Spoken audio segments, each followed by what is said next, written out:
El Paso, sur la frontière, la triste routine de la migration entre le Mexique et les États-Unis l'a emporté sur les projections alarmistes des commentateurs politiques.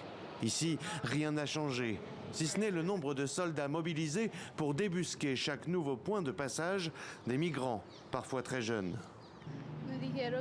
Ils m'ont dit que je ne pouvais pas passer par ici, qu'il fallait que je monte sur le pont et qu'au pont, je me rende à l'immigration. C'est mal, parce que je suis venue ici car je ne voulais pas rester seule. Je n'ai que mon père ici. Ni cohue, ni raz-de-marée, la fin du titre 42 qui permettait de renvoyer sans délai tout migrant n'a pas provoqué l'afflux massif redouté par les autorités américaines.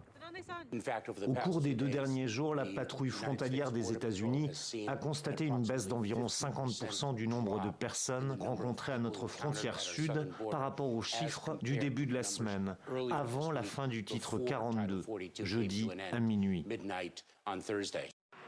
Le titre 8, qui le remplace, prévoit l'expulsion des migrants qui n'ont pas de base légale pour rester dans le pays et de lourdes sanctions pour ceux qui sont entrés illégalement.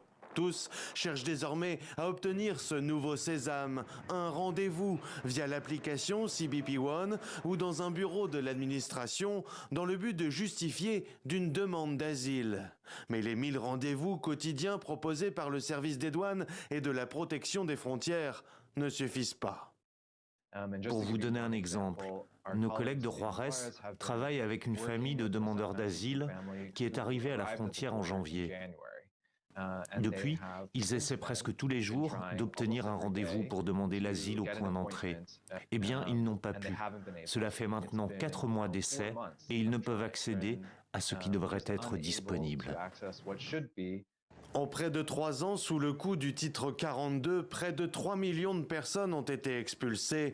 Une majorité d'entre elles a tenté plusieurs fois de repasser la frontière ou attend encore de le faire.